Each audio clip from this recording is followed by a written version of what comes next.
So before we really get deep into it, let me start with this. I mean, the podcast hasn't started yet. Yeah, well, when we decided to watch this movie, Yeah.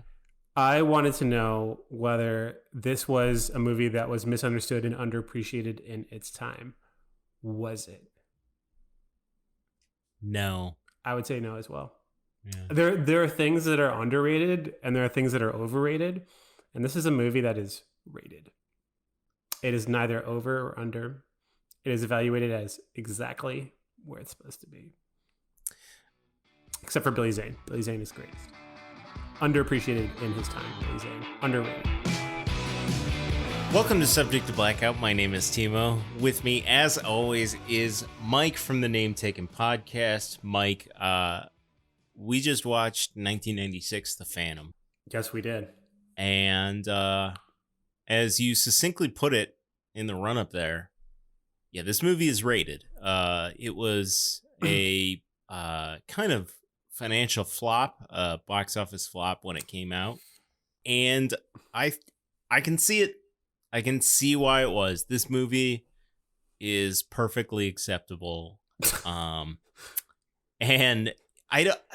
here's a question for you off the bat. Yeah, sure. Where did this movie come from? Because a lot of times, like, I get it, like Mortal Kombat, it's a movie that's trying to capture on an extremely popular video game. Some of the other movies we've done, Rush Hour, trying to do an updated sort of buddy cop movie from like the 1980s. Right. The Fast and the Furious films. I mean, the first one is literally trying to be a worse remake of Point Break. This film, is it just trying to be like, hey, everybody went to go see Batman?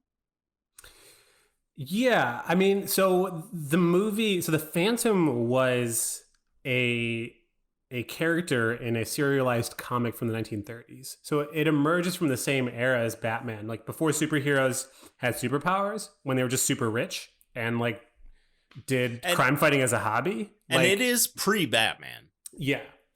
So so the Phantom really like exists from that timeline. It's cool that they brought a bunch of these old comics out. It's a shame that they couldn't give Billy Zane more to do with it. I will not slander Billy Zane. Zane. Then I will slander Billy Zane. I don't know. Billy Zane is an attractive man. I don't think he's a bad actor, necessarily. But I think he's kind of one note. I don't think Billy Zane brings a lot of nuances to his roles. You think of the portrayal of Clark Kent and Superman in the Dick Donner Superman movies. Uh-huh. And like you get two different performances out of I'm sorry, what was that actor's name? Christopher Reeve. You get two different performances out of Christopher Reeve for both Superman and Clark Kent, and like there are scenes in The Phantom where, like when he goes back to the cab as the Phantom in New York City, after only meeting the cabbie as Kit, that is played the exact same way. And it's the exact same voice, and it's the exact same mannerisms. And I don't know if that's a thing that they were going for, but I haven't seen much in the way of a Billy Zane performance where I felt like he wasn't just being Billy Zane the whole time. I mean, some actors are really good at just sort of doing that. Nicolas Cage, Jack Nicholson, Billy Zane, so like there are definitely actors within that tradition who are just sort of like themselves all the time. I thought you were going to be serious and be like, Leo DiCaprio is mostly himself. I would say Tom Hanks is mostly himself. Like, these are guys who aren't very good at putting on characters, but they're charming enough where they sort of take over the role. But that's why you don't cast Leo DiCaprio as Batman, because he's not going to do the silly voice that someone who's psychotic like Christian Bale will do. He's also not going to just like lose a fuckload of weight for no reason. Yes. Like, yo, don't lose any weight. be chill, dude. Yeah, I don't hate Billy Zane's performance, but I mean, we're watching this in a world where we've seen so many iterations of similar movies. I Yeah. mean, just off the top of my head, in the first 15 minutes, this movie felt like Batman, Indiana Jones, and Zorro all in one. Yeah, And who are coincidentally also from all the same time period. Zorro also comes from the 1930s, Yeah. although those were books. But yeah, and Zorro predates Phantom. Batman is after Phantom. So there's The Mask of Zorro is the movie that the Waynes are seeing when they go to the theater in the comics. So like there's a whole path there that you can see, like Zorro to Phantom to Batman, and that's why there's a bunch of overlaid context. But then again, there's this Indiana Jones of like, hey, let's just set it in like the 1930s or 40s, right. Give everybody hats, and then the bad guys can basically be like Nazi stand-ins. Yeah, and there were even a number of scenes that were kind of like shot for shot from Raiders of the Lost Ark. Yeah, pulling people out of a moving truck, that kind of a thing. Yeah, that whole bridge sequence. Yeah, a lot of the horse riding stunts and those things were all Raiders of the Lost Ark for sure. But this was also super campy. I think we should. I felt it could have been more camp. Could have been more camp, but let's talk about the premise and let's talk about the introduction, because I took a lot of notes for that, and I feel like it could never possibly be done again for a number of reasons. So let me know if I'm missing any details. So the Phantom, at least the origin story within the movie, he's like a child on like a boat. It's like the 17th century, the original Phantom. And they're like pirates. Pirates attack the boat. He ends up jumping overboard, washing up on this island, which it's not really distinguished. It's not really explained where this island is, by the way. So at first, I thought it was Africa, and that's what the comics. In the description, it's Africa, but then everyone's like Indian later, so you're kind of like, and there's British colonials there, so you're like, all right, well, which I kind of appreciate that retconning, because it was supposed to be Africa according to the original comic, because I did a little bit of research on this, because I was confused because that kid seemed Indian that was working with him. And sure enough, they shot a lot of the island scenes in Thailand. Mm-hmm. So they were going for like a Bay of Bengal type atmosphere. And I thought that was a nice change from just setting it in Africa and being like, right. So that was good. Stereotypical. That was good. So he washes up as a child, and all of these tribesmen are just kind of there on the beach by happenstance. And they're just like, this is great. We're in the market for a white savior. Come join us. And then, so they kind of like teach him ninja stuff, I guess. And he becomes the sort of like white protector of this island, which is probably partially why he's called the Ghost, because he's super white. I was about to ask, like, do they call him the Phantom because he's a white guy? So, and then what we're led to believe here is that through successive generations, the Phantom always has a son who is prepared to take up the mantle of the Phantom when a previous like Phantom like dies or gets killed or whatever. So everyone always thinks that this dude's like around. No one really seems to ever guess that there's a possibility that like other people can put on a unitard. It's not possible. It has to be the same person. To this supernatural explanation that he's been around for 400 years. And then we cut to the present day, where somehow Billy Zane as the Phantom, Kit Walker, a deeply 1930s name, has somehow managed to acquire on this remote island a purple unitard and a wolf. He has and a white horse and guns. And the horse and the wolf can talk to each other. Yes, and they can all communicate. And they have like metal names like Devil and stuff. So that's really where our movie opens up. And then as far as powers, he kind of has stealth powers, but then he also has guns. So he have guns. So he has wealth, which is not really explained where that comes from. He's able to trade in gemstones that have already been cut. Yeah, I would say that the way. Yeah, that's true. I did know. I did rub up against that. I was like, why are they cut if he's just walking around with like rare gems, and you're saying that's from Bengali or I guess wherever he's from? He just finds them on the ground. I guess. Yeah. Like, perfectly cut. But yeah, I don't think the movie hints at his wealth. And he acts like a rich guy, but the wealth does not play much into the plot. No. Other than he can like fly to he doesn't have gadgets. He's not like Batman in that way. Well, we do know that he was born on this island and then educated in the United States, and then went back to this island to go do like ninja training because his dad got killed. Yeah. So in that way, like that to me is like is it The Mask of Zorro, the Antonio Banderas film? Yes. With Catherine Zeta-Jones, yeah. Just like this. Where you inherit the role of Zorro. Yeah. Yeah, and I very strong vibes to that, and that film also has a lot of like fun set pieces with horses and whatnot. Well, But I was just gonna say that like the rich Batman vibe is definitely there, but it feels underused in this film. It's just like, oh, that's how he knows the female protagonist. And like, I guess he's good at museums. I don't know. There doesn't seem to be a lot of runway with the wealth that they imply throughout the film. Yeah, I mean, the issue with the movie, I guess, is that like there's a bunch of ideas and they don't really run with any of them. Like, we know that he's wealthy. We know he's kind of like Batman. Like, nothing ever gets like really developed and like integrated.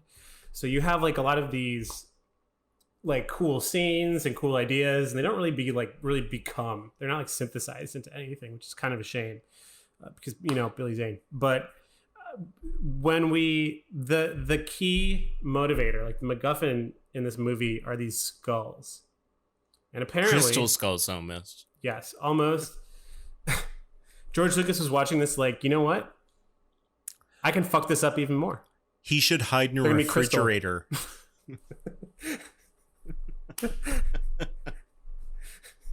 You think that's bad? Hold my blue milk, motherfucker. Just wait till everyone sees this. So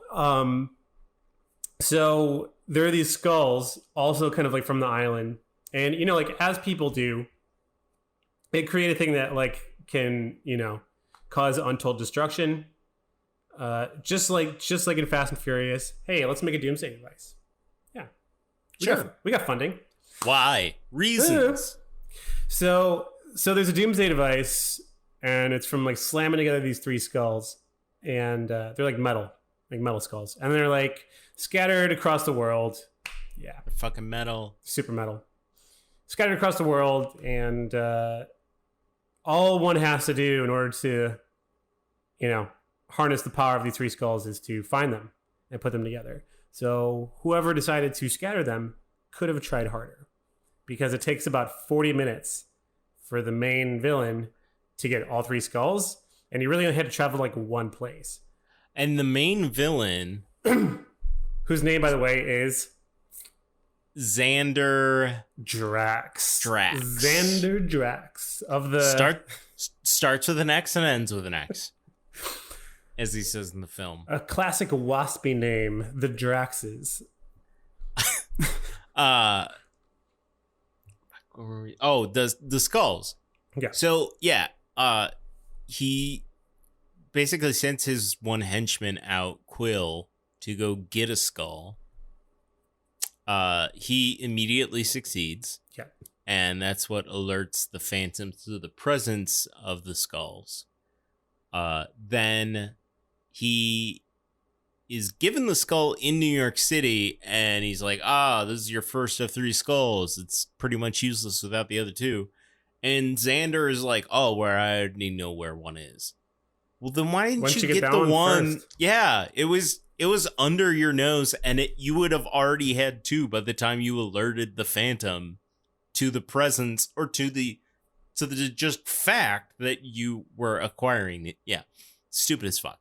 And then the two skulls, thank God when he combined the two skulls for the first time, there was a map of the exact part of Earth. I love that part too. Yeah, so that they could burn where the island was, even though multiple planes and ships have gone missing. So hey, maybe people should be like checking out the area, seeing if there's an island we don't know about. But no. Everyone's just like, well, that plane went missing, so yeah, no one really investigates in this particular universe. That is a fun part. So when two of the skulls are brought together, they indicate the location of the third skull. But the movie. So do you remember? Like, this must have come out a few years after. Do you remember The Mummy Returns, where the kid puts on the bracelet and like there's a vision before him which shows like a location of a particular thing? Do you remember that? In Brandon Fraser's The Mummy? In the second one, Mummy Returns. Ooh. You remember that one? I do not remember that. We should watch that one. But yeah, so he puts on a wrist thing, and then there's just in a vision, he sees the location of this thing. As opposed to doing that, which would be acceptable because this is already supernatural.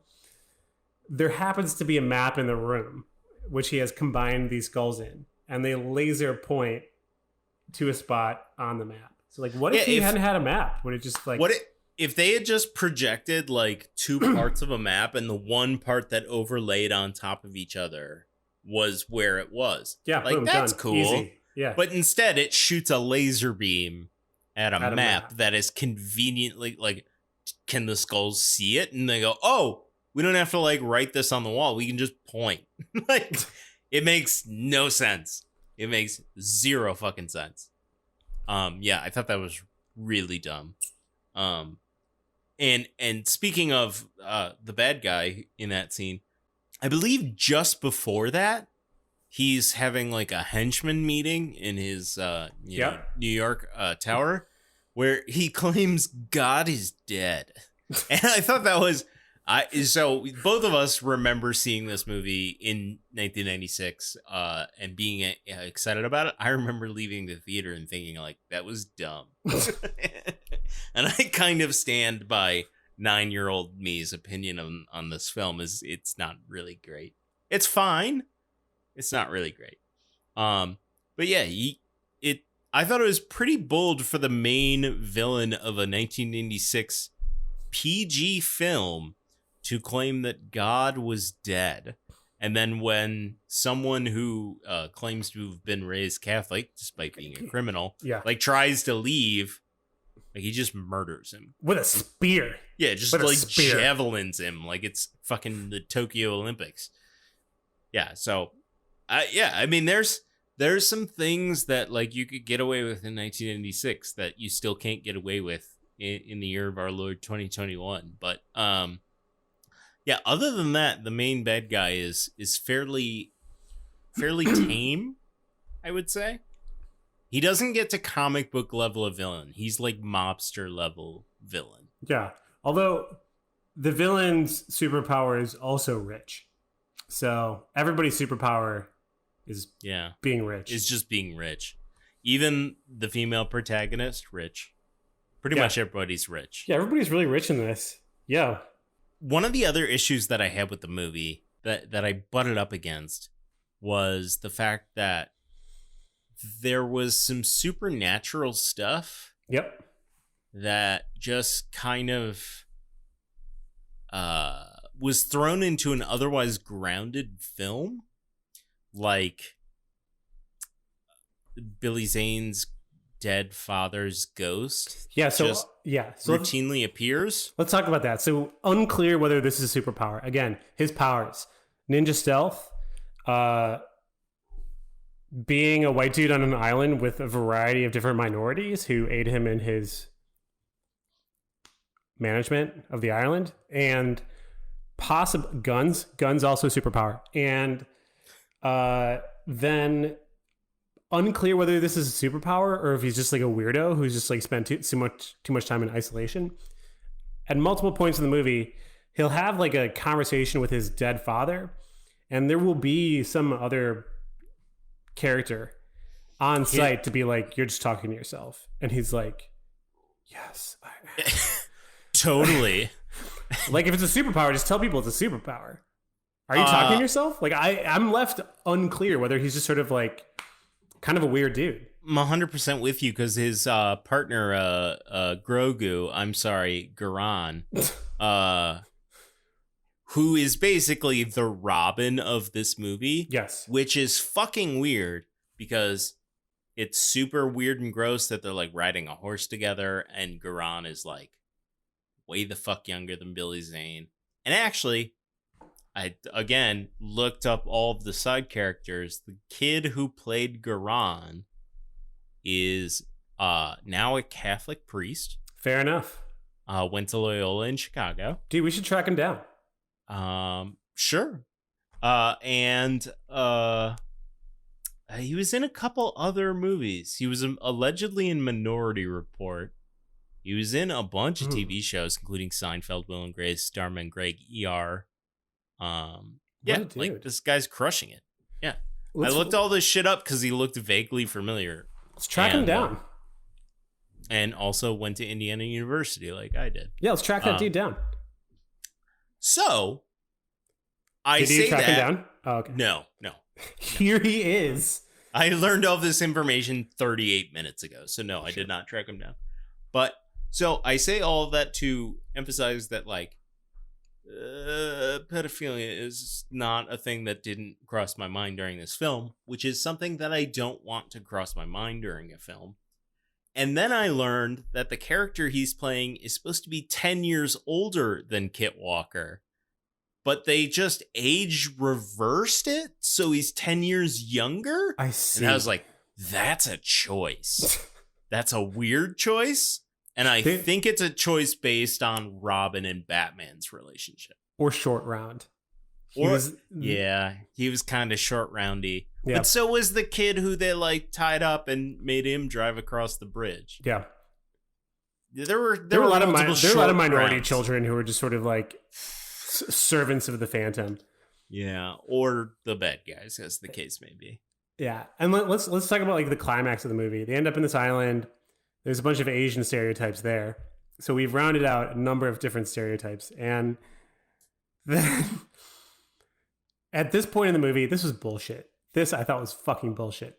So at the end of the movie, the rich dude, Xander Drax, gets all three skulls with, by the way, extremely little resistance the entire time. So if the Phantom is the guardian of these skulls, he's doing a terrible job.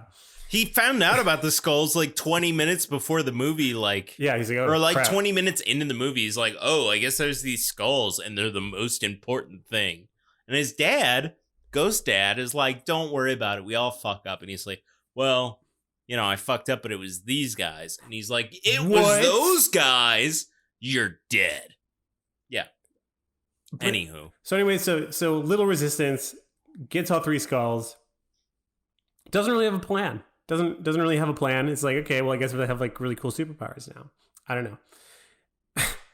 And then it's revealed, well, actually it doesn't matter because there's like a fourth skull and it's like a ring that the Phantom always has anyway. That he's always punching people with and leaving scars on their face. Right. So one, there was the scramble to get all three of these skulls away from this guy was actually never that dire. No. Apparently. Which is knowledge that his father's ghost would have had. Which is exactly why I'm not sure if it's actually a ghost or if he's just kind of like a weird dude. So that was stupid. Yeah. And it was really easy for the Phantom to use his laser ring, his Schwartz, if you will. Yeah, it was literally, I was about to say that. It's literally a Schwartz ring. It's so dumb. This came out like a decade after that movie, and they're like, yeah, we'll just use the Schwartz ring. Yeah, and then so in a laser battle, like Harry Potter and Voldemort style. Yeah. Which, by the way, was like all post-production, which means that there were these two like grown men on just silent film sets, like, and What These happens? are all thoughts I had as well. What happens to Xander Drax? Do you remember what happens to him? He just turns into a giant ball of flame. He explodes like a boss in like a Super Nintendo game. Just like explodes in like flame balls. The skulls all explode into flame. Like, it's not like viscera and like entrails flying around. It's just Flame. he immediately becomes pure methane. Yeah. And he explodes so slowly that even though Phantom is like 20 feet away, Phantom has like 20 seconds to like gather his wits, realize that there's a chain that's being pulled out of the room, grab the chain, go out of the room, and then more flame comes. And I was just like, nah, bro, this ain't it. Whatever. Yeah. However you get rid of this bad guy, this ain't it. So I would love that. Yeah, that was an interesting sequence to say the least. I also thought that right before that final murdering of the bad guy by turning him into methane, I think the kill of the movie goes to shooting the Italian mob boss with a fucking cannon. Yeah, that was sweet. They really aimed that extremely well. So they set it up pretty quickly, like, hey, we're gonna shoot this cannon at you. The guy doesn't move, and then however they film that special effect of that guy getting shot by a cannon, that looked fucking boss. I thought that was one of the best like little practical stunts in this entire movie, was shooting that, mannequin with a cannonball, with a cannon. And it fucking read on screen as though something got hit really hard. But yeah, that was fun to the point where I made a little note about it. One other detail that I forgot to mention that I think is important is that through everything, there's this secret evil organization, right? There's like a specter that are called like this, like Sing something. So let's just call them the Foot Clan. And so the Foot Clan do the thing that secret organizations always do in like movies and comic books. They're like, well, we're going to be a super secret organization, but we're going to have very easily identifiable tattoos in very prominent places in our bodies. On our faces sometimes. Yeah. And like, it'll be fine. And then, everyone is like, okay, well, like that guy's part of that organization. But one of the things that's really funny about how they handle that in this movie is this guy does a bunch of like a library research and comes back with like this image and pulls it out of an envelope and like unfolds this like piece of vellum. And it's just like it's like a web. It's like a spider web. Like that's a tattoo. And he's like, this is like really fucking special image. There's like no secret. There's like nothing to decode. It's not like a tag where there's like I thought it was going to be a map. Or anything. Yeah, it's nothing. And then I thought it was going to be a map to the last skull, and they were just like, no, it's a spider web. It's a spider web. And the best part is they don't just leave it there. It's like it becomes such a special object that in like a subsequent scene when this guy's daughter is like flying to investigate, she pulls the same envelope out and then unfolds this vellum again to like really examine this like fucking web. That's it. It's like, just memorize it. It's a web. That's it. Yeah, you didn't. And then she, instead of like crumpling it up and like throwing it on the other side of the plane, I have to hide this. Tucks it into her boot. Yeah. So, because I won't remember that it's so Catherine Zeta-Jones can find it later. And now we're transitioning to the Catherine Zeta-Jones part of this podcast. Yes. Because A, smoke show. Yes. Way to go. Nice. You're hot. She was awesome. 2. She was a female Billy Zane. Again, she's great in this because she's just like over the top and bombastic, and not enough characters are correctly ascertaining what movie they're in. Catherine Zeta-Jones gets exactly what movie she's in. She did great. She's hammed it up. Phenomenal. Yeah. So she's like the main female baddie for most of the film, but then she just like kind of pivots and was like, I'm thirsty for that Zane cock. She's like, and she's so like, down for Zane. She's like, literally, you in the purple costume, I want to fuck you. Yeah. You in the normal 1930s costume, I want to fuck you too. What? You're the same guy? I don't care. bang me. Like, to the point where she just like switches teams because she just wants that Billy Zane cock. And if she kills him, then she can't get it. But she's literally at one point is like, hey, when you're done with the body, bring it to me. It's like, is Catherine Zeta-Jones gonna fuck the deceased corpse of Billy Zane? Catherine Zeta-Jones was super desperate. Yeah, it was weird. Remember too that the way she explains this chick who was not Catherine Zeta-Jones and Billy Zane were like DTF for each other, where she's like, well, they must be in love because like he didn't want to fuck me. Yeah, she's like, and then the main bad guy's like, it could have been poor judgment. But it's like, obviously someone would want to fuck you more. Yeah, no. Catherine Zeta-Jones is just chewing scenery in this film. It reminds me of the female antagonist in Goldeneye, where it's just like they're in a different movie. Oh yeah, where Natalia. She's like, yeah, where she's killing people with her vagina. Like, that's a different movie than the rest of Goldeneye. Yeah.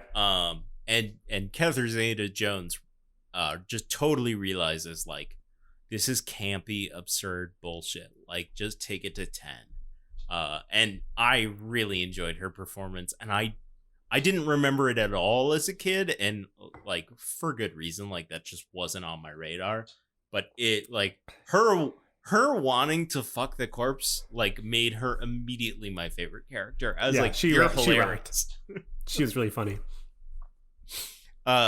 Speaking of sexual innuendo, Billy Zane and Lady are trapped on a plane that is going to crash because reasons. I don't know why they couldn't just put it down in the field that they were flying over. But that's beside the point. Are you talking about the horse? Before he jumps onto the horse. Which, by the way, the horse is like, I'm going to run as fast as this plane. Because he can. Because, of course. I think they're like kind of neck and neck for a while. Like, did the plane slow down? Did the horse speed up? Like, how did they? Both. All right. Both. The plain reading of the film is both. Plain reading, no pun intended. But no, at one point, Billy Zane, who is very, very attracted to the girl he just rescued, because as we later find out, they have history, like, gets out of the cockpit of the plane and is next to the girl, and he's like, we have to jump out onto the horse. And she's like, but who's flying the plane? And he's like, I jammed my stick. And I was like, yo, I bet you did. I bet you did. You've been real excited ever since you saw this lady. Now this, he does make another reference to jamming his stick at the end. So remember the legend of the Phantom, right, requires that there's always someone to take the Phantom's place. And that means... Yeah, his son. Yeah. So like white male heir. So like all of those short rounds, like can't be the Phantom. Can't be the Phantom. You can be my like fix me up slave. You can be my Alfred, but you can't. You can be my Alfred or you can be my Robin, but you can't be my next Batman. So yeah. So exactly. Like that's how you make the Joker, man. The Phantom 2. Like so, but anyway, so at the end when he kind of like reveals who he is, he's like, I wouldn't take off my mask unless like I'm about to plug you. Yeah, like, so now you have to move to this island and I like fuck you and you just like give natural childbirth and like hopefully it's a son. And like, and she's like, that's fine. And like, that's the end of the movie. She's like, yeah, let me just get my stuff. I'll be back. Let me get my stuff. There were several opportunities where in the year, 2020, 2021, that this movie would have been like,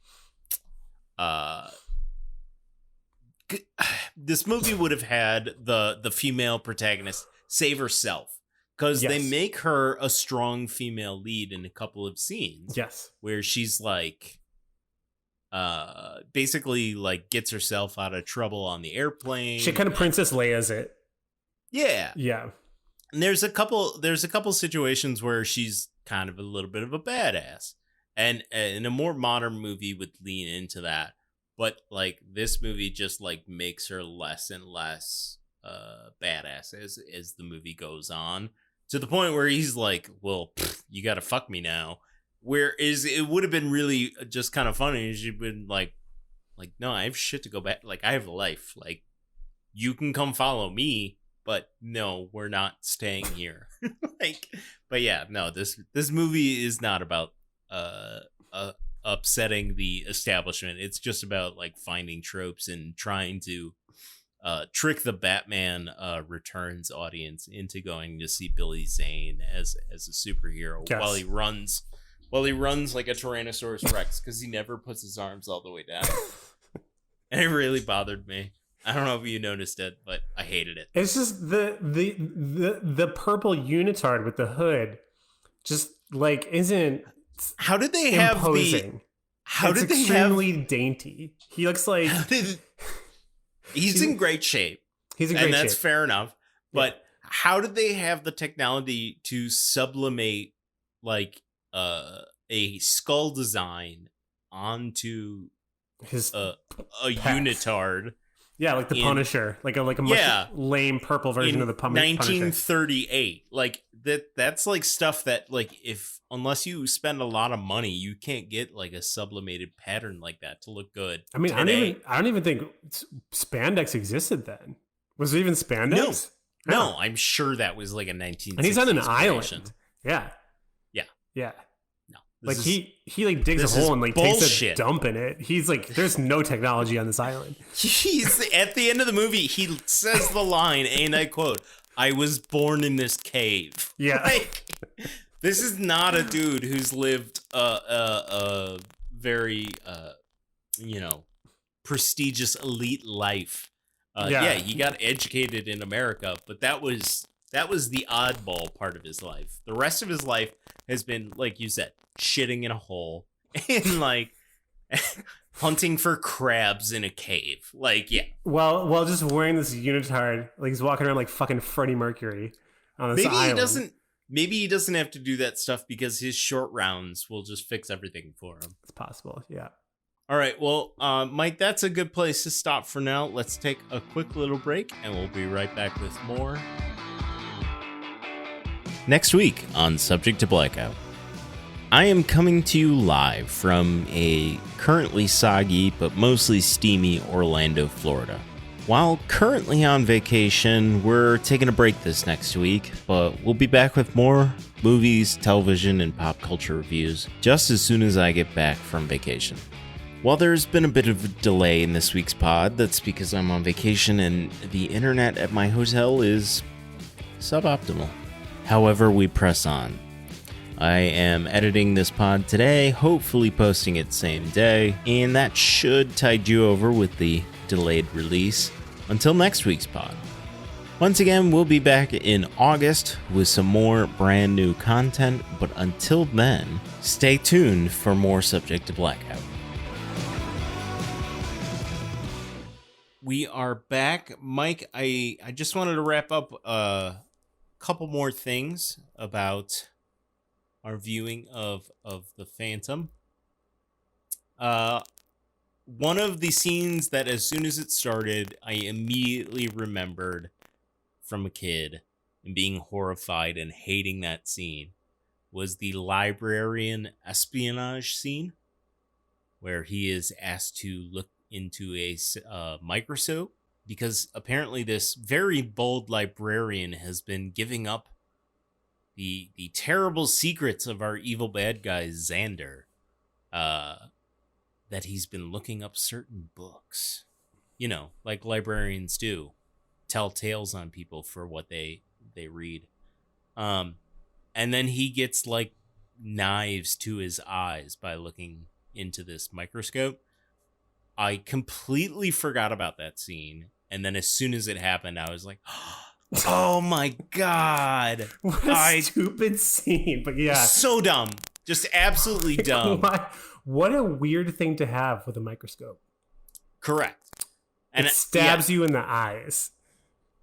And he put a thing that said liar so that when he looked through it, the last thing he would see is the word liar. And then it Yeah. stabs you after you register. Yeah. It was real dumb. But yeah, I like could not watch that scene as a kid. I remember not like being squeamish about that and it just being a complete joke in modern day. And the last thing that I'll say about this movie, and I won't speak for you, but if you are someone who's our age and is feeling nostalgia for this type of film, I think The Mask of Zorro and The Mummy with Brendan Fraser Yes. are much better options to revisit a much more fun, much more adventurous, and much bolder versions of kind of taking this sort of nostalgia for, you know, the 30s or nostalgia for cartoon characters or what have you, and do it a lot better. This movie is perfectly fine, but there are movies who get this sort of feel a lot better. I think, yeah, if you're going for like an adventure movie route, even going back into the 80s for Raiders of the Lost Ark or Romancing the Stone is probably the way you want to go. And then even a contemporary one, the most recent Jumanji with The Rock That's really great. Reboots this kind of like model of like 80s and 90s adventure movies really effectively, I think. Yeah. I totally agree. So I would say if you want the spirit of this movie, I would even say go for Jumanji. All right, Mike. Now that we've wrapped up 1996's / Billy Zane's The Phantom, Billy Zane, you got to get me some Billy Zane rosé. I saw it on sale for only $29. So I'm gonna try to get me some Billy Zane rosé. Yeah, let's get some Zane. Some Zane We'll watch a different Billy Zane movie. I don't know what that would be. It's either Titanic or Zoolander. I don't think he's in any other films. Yeah, Billy Zane. But Mike, has there been any other media or culture or television or film that you've been reviewing this week that you'd like to talk about? I have not. I don't really have much else going on. It's been kind of busy, but like one thing I have been doing is because The Phantom was so easy for us to find, you can watch it for free on Pluto TV. That is Pluto.tv if you'd like to join us. I've been looking for other movies from the 90s that are just like nobody wants to claim them. So they're just kind of like orphans on the net. And I found a couple of them. I haven't watched them yet, but I'm going to watch them like in the next couple of weeks. And they are Warriors of Virtue. Do you remember that one? I do not. Okay. It's kind of like a Hong Kong American movie that tried to capitalize on Power Rangers in all the worst ways. There are these kids. This kid is like in a fucking wheelchair. It's like a whole fucking thing. Anyway, he like Avatar style, he can like use his legs in this alternative universe where there's a bunch of kangaroos who know kung fu. Warriors of Virtue. So I did find that one, and that one's also just kind of available. And Star Kid, in which this child comes upon and assumes the, I guess, like driver position in this like alien Gundam that he kind of like finds in a junkyard, and just sort of hijinks ensue. So I've tracked those down now that I know Phantom is out there. So, but I haven't watched anything yet. Huh? You actually kind of remind me. One of the things that I've been consuming this week is I've been a fan of Red Letter Media for a minute. I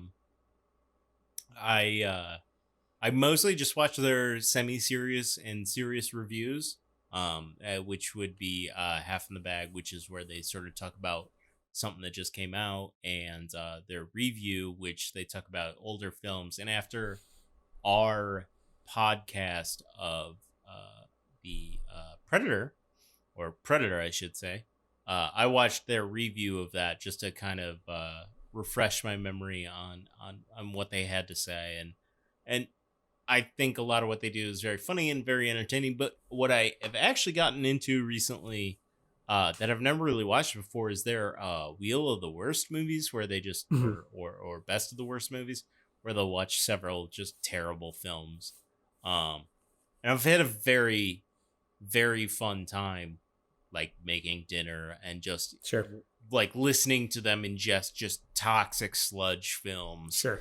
And it's been very funny. It's something I've been doing kind of in the background this week as I prepare for a vacation, which I segue to mention only to say that we are going to be off next week. So there will be no review, but the following week we will be back with a review and maybe some talk of some Ted Lasso. I don't know how much Ted Lasso you have encountered in your life, but if I can get to it have, in the next couple of if weeks. you I haven't haven't watched it yet. Yeah, I haven't watched it yet. oh, if you haven't seen Ted Lasso, it's a personal favorite of mine and pretty much everyone. It has the most first season Emmy nominations of any television show ever. Yeah, it's great. It combines two things I love: good TV and soccer. And that is why we were going to be off next week, is because I am headed down to Florida to watch some soccer, take a little vacation, and enjoy it. So I would expect radio silence from us next week, but the following week, once August returns, we'll be back and start doing some more regular weekly podcasts. That's right. All right, Mike. Well, just about does it for us on this week's Subject to Blackout. So for those of you listening along, you can head over to subjecttoblackout.com, or you can reach out to us on any of the links there to our socials, including Instagram, Patreon, Twitch, Twitter, and YouTube. You can also feel free to rate, review, and subscribe on any of those.